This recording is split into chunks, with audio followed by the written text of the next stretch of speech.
নমস্কার বন্ধুরা, আজকে আমরা পৌঁছে গেছি উত্তর দিনাজপুর জেলার রায়গঞ্জ শহরের থেকে 12 কিলোমিটার ভেতরে এই বাহিন রাজবাড়িতে। তো বন্ধুরা, আপনাদেরকে এই বাহিন রাজবাড়িটি আজকে পুরোপুরি ঘুরে দেখাবো। তো সাথে থাকুন, পাশে থাকুন, দেখতে থাকুন।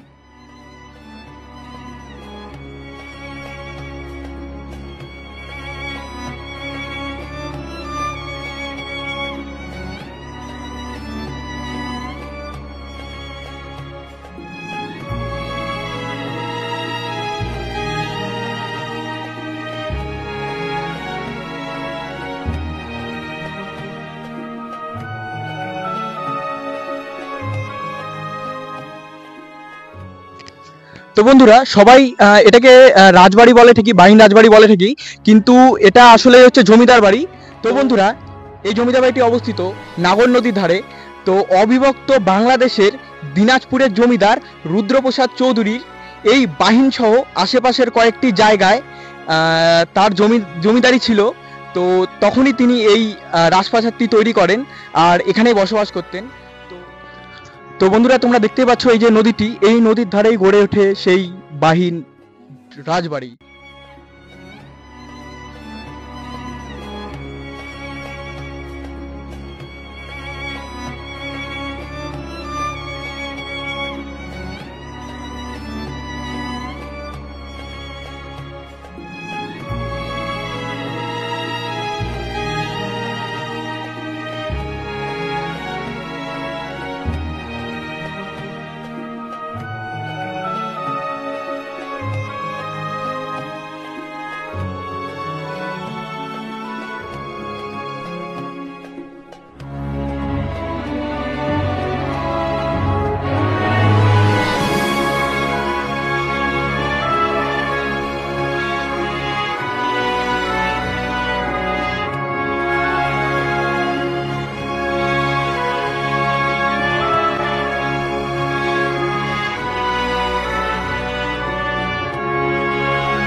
বন্ধুরা, তোমরা দেখতেই পাচ্ছ যে এই এই রাজবাড়িটি আজ রক্ষণাবেক্ষণ না করার ফলে এই রাজবাড়িটি আজকে ভগ্নপ্রায় অবস্থায় পৌঁছে গেছে। তোমরা দেখতেই পাচ্ছ যে হচ্ছে রাজবাড়ির যে দেওয়ালগুলো আছে, দেওয়ালগুলোয় এটা হচ্ছে গাছ উঠে গেছে, এটা হচ্ছে পাকুড় গাছ উঠে গেছে। ঠিক আছে, এই মানে কি বলবো, এতদিনকার একটা ইতিহাস ঐতিহ্য, আমাদের যে আগেকার যে ইতিহাস ঐতিহ্য এইভাবে যে নষ্ট হয়ে যাচ্ছে, এটা আমার দেখে খুবই খারাপ লাগছে।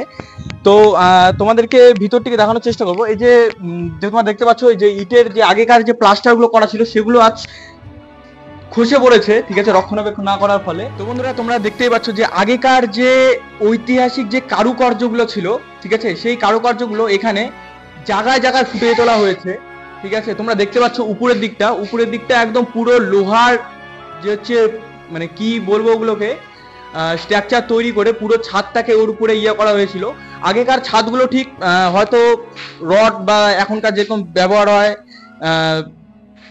লোহার যে হচ্ছে শিকগুলো দিয়ে ব্যবহার হয় সেগুলো দিয়ে হতো না। আগেকার হয়তো যে লোহার ইয়ে দেওয়া থাকতো, তার উপরে ইট বিছায় বা হচ্ছে টালি টাইপের কিছু বিছায়, তার উপরে ঢালাই হতো। তো এরকমই হতো আগেকার দিনে। তো আর এই সাইডে তোমরা দেখতে পাচ্ছ নাগর নদীটি রয়েছে, এই নাগর নদীর ধারেই এই রাজমহলটি। কাকু, আপনার নাম? মোহাম্মদ আবু তাহের। আচ্ছা, আপনি এই রাজবাড়িটি সম্বন্ধে কি কি জানেন একটু যদি আমাদের দর্শককে বলতেন। রাজবাড়ির সম্বন্ধে তো আর বিশেষ কিছু জানি না আমি, আমার তো বয়সও খুব না, মনে করো যে বেশি না। তবে যেটুক জানি আমি শুনছি আমাদের পূর্বপুরুষদের কাছে, আমাদের বাপ দাদুদের কাছে, এখানে এক বড় মানে রাজামশাই বসবাস করতো। উনি বিশাল বড় যোদ্ধার ছিলেন, জমিদার ছিল, রাজা ছিলেন। এখানে সবাইকে নিয়ে উনি চলতেন। উনি খুব মনের ভালো মানুষ ছিলেন। উনি এখানকার মানুষজনকে ভালোবাসতেন, উনি এদেরকে নিয়ে এখানে থাকতেন। আর সব থেকে বড় কথা হচ্ছে যে এখানে মানে ওনার ব্যবহার আচার আচরণ যে ছিল সেই ব্যবহার আচার আচরণগুলা মানে খুবই ভালো ছিল। উনি এখানকার মানুষজনকে নিজের মা বাবা ভাই কাকা তাদের মতো ভালোবাসতো, তাদেরকে নিয়ে বসবাস করতো, তারা তাদেরকে নিয়ে চলতো। এনার তো বাড়ি বহুদিনের পুরনো বাড়ি, এখানকার বাড়ি না এটা। আর বিশেষ কিছু ওনার ব্যাপারে আমি বিশেষ একটা মানে বলতেও পারবো না, মানে যে বাড়ি কোনাকুনি তোমার বাড়ির যা বয়স তো আজ থেকে প্রায় কত বছর আগেকার এই রাজবাড়িটি? কোনাকুনি আমার যেহেতু মানে আমার যা অভিজ্ঞতা আর আমি যা জানি তাতে মানে 200 বছরের গল্প এটা। আজ থেকে প্রায় 200-300 বছর আগেকার এই রাজবাড়িটি। হ্যাঁ রাজবাড়ি মানে 200 বছরের বেশি ছাড়া কম নেই। হ্যাঁ, তো ওই জন্যই তারা তো আর নেই। তার যে আত্মীয় স্বজন ছেলে পেলে, তাদের যে নাতিপতি আছে ভাস্তা ভাস্তিরা আছে, তারা তো এখন বাইরে লেখাপড়া করে বাইরে তারা সেটেলমেন্ট হয়ে গেছে, তারা চাকরি বাকরি করে। ওই জন্য এখানে কেউ আর বসবাস করে না। আর এখানে যে তার বাড়িটা যে পড়ে আছে, এই বাড়িটা সুরক্ষিত রাখার জন্য এখানে একটা পুলিশ ক্যাম্প বসানো হয়েছে। সে পুলিশ ক্যাম্পটা বসানোর পরে বসানোর কারণটা হচ্ছে যে বাড়িটা যেন সুরক্ষিত থাকে, সব দিক দিয়ে যেন ভালো থাকে, কেউ যেন কোনো দিক দিয়ে কোনো ক্ষয়ক্ষতি না করতে পারে বাড়িটার। এটা যেন তাদের স্মৃতি হয়ে পড়ে থাকে, কেন বেশ দূর দূরান্ত থেকে মানুষ মানে আসতেছে প্রতিদিন, নিত্যদিন প্রচুর লোক আসে এখানে দেখতে। মানে আসে, প্রায় নিত্যদিনই হ্যাঁ, লোক আসে এই বাড়িটিকে দর্শন করে যায়। দর্শন করে যায়। তারা দেখে খুব মনে শান্তি পায়, সুখ পায়। তাদের মানে এখান থেকে ছবি টবি তুলে নিয়ে তাদেরকে ভিডিও কল মানে ভিডিও টিডিও করে নিয়ে তাদের ছেলেপেলেদেরকে দেখায়, আত্মীয় স্বজনকে দেখায়, তারাও দেখে খুব সুখ পায়, শান্তি পায়। তো এই রাজবাড়িটি যে আজকে ভগ্নপ্রায় অবস্থায় পৌঁছে গেছে, এই নিয়ে আপনার কি মতামত? এই নিয়ে মতামত কি, আমি তো চাই যে জনগণ সবাই মিলে এটাকে ঠিকঠাক করে দাঁড় করে রাখতে পারে, যেন তাদের স্মৃতিটা যেন আমরা মানে বজায় রাখতে পারি। একটা পুরানো ঐতিহ্য, হ্যাঁ, ইতিহাস ঐতিহ্য যেন এটা থাকে, স্থাপত্যটা বজায় থাকে। তো সাপত্যটা বজায় থাকে। বাস এটুকুই আমার বক্তব্য। যাই হোক, অসংখ্য ধন্যবাদ আমাদের দর্শককে জানানোর জন্য। ঠিক আছে।